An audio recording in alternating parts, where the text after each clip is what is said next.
তালের বড়া তৈরিতে তালের পাল্পের সাথে কতটুকু পরিমাণে কি মেশাতে হবে তার পারফেক্ট একটা রেসিপি আজকে আপনাদের সাথে শেয়ার করব। আশা করি এই রেসিপি দেখার পর যে কেউ একদম সহজভাবে এক দেখাতেই তালের বড়া তৈরি করতে পারবেন। প্রথমেই চলুন, তাল নিয়েছি একটা মিডিয়াম সাইজের। তালটাকে আমি খুব ভালোভাবে ধুয়ে নিয়েছি।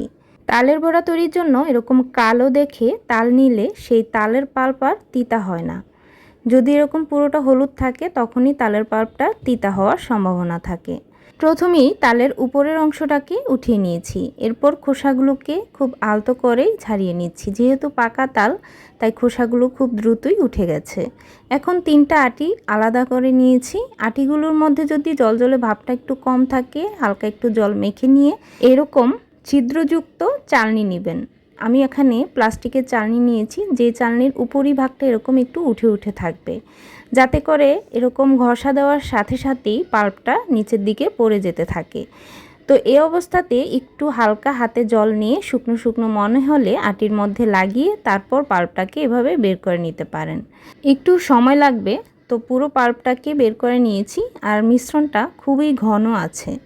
যেহেতু আমি এখানে জলের পরিমাণটা কম ব্যবহার করেছি, জল তেমন একটা ব্যবহার করতে হয়নি। মেজারমেন্ট কাপে সমপরিমাণ 1 কাপ তালের পাল্প নিয়েছি। আপনারা সাধারণত একটা যে কোনো বাটির মাপ করেও নিতে পারেন। একটু ছেঁকে নিয়েছি যাতে কোনো আঁশাশ ভাব না থাকে। এর সাথে দিয়ে দিচ্ছি 1 কাপের 3 ভাগের 1 ভাগ সুজি। সুজির পরিবর্তে চালের গুঁড়োও ব্যবহার করতে পারবেন। চালের গুঁড়ো ব্যবহার করলে সেক্ষেত্রে এরকম দুধ আর ব্যবহার করতে হবে না। জাল করা ঠান্ডা দুধ নিয়েছি। যতটুকু সুজি ততটুকু দুধ দিয়ে ভিজিয়ে রাখবো ভালো করে মিক্স করে। যে বাটির পরিমাপ করেই নেবেন তালের পাল্পটা, ঠিক সেই বাটির 3 ভাগের 1 ভাগ সুজি নেবেন। সুজি যতটুকু হবে ঠিক ততটুকুই দুধ দিয়ে এভাবে মিশিয়ে রাখবো। সামান্য একটুখানি দেখতে পাচ্ছেন বেকিং সোডা দিয়েছি। এটা সম্পূর্ণ অপশনাল। যদি বেকিং পাউডার এক্ষেত্রে দিতে চান তাহলে হাফ চামচের মতো দিয়ে দিতে পারবেন। এবার ভালোভাবে মিশিয়ে নিলাম। সুজিটা ভালোভাবে নরম হওয়া পর্যন্ত ঢেকে রেখে দিচ্ছি। আমি এই সুযোগে বাকি কাজগুলো সেরে নিব। প্রায় 1 ঘন্টা হয়ে গেছে এগুলো ভিজিয়ে রেখেছিলাম। তো এখন সুজিটা কিন্তু খুব ভালোভাবে নরম হয়ে গেছে।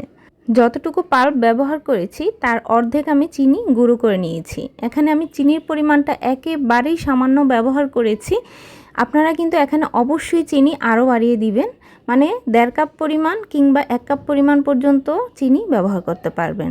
তাহলে কিন্তু মিষ্টিটা ব্যালেন্স হবে। আর যদি তালের পাল্পটা বেশি মিষ্টি হয় তাহলে আবার মিষ্টির পরিমাণটা কমও লাগতে পারে।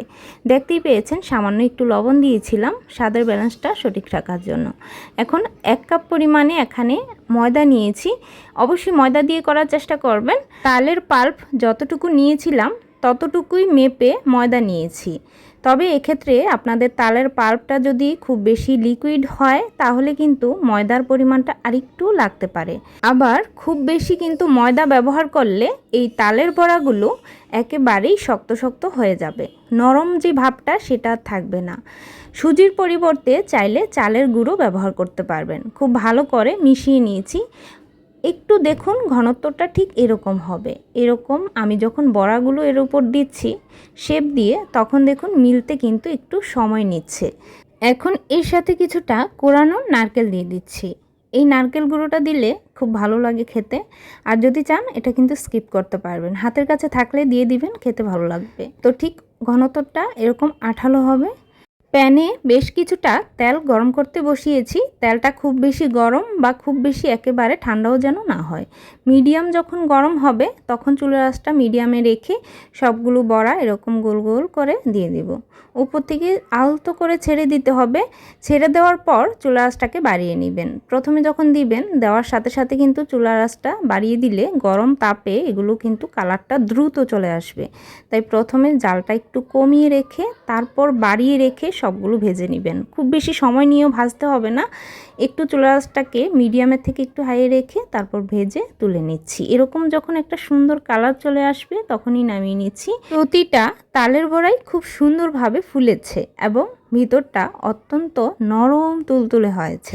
দেখেই হয়তো বুঝতে পারবেন না, তবে ট্রাই করে অবশ্যই তো দেখতে পারেন। তালের বড়াগুলো খেতে ভীষণ মজা ছিল।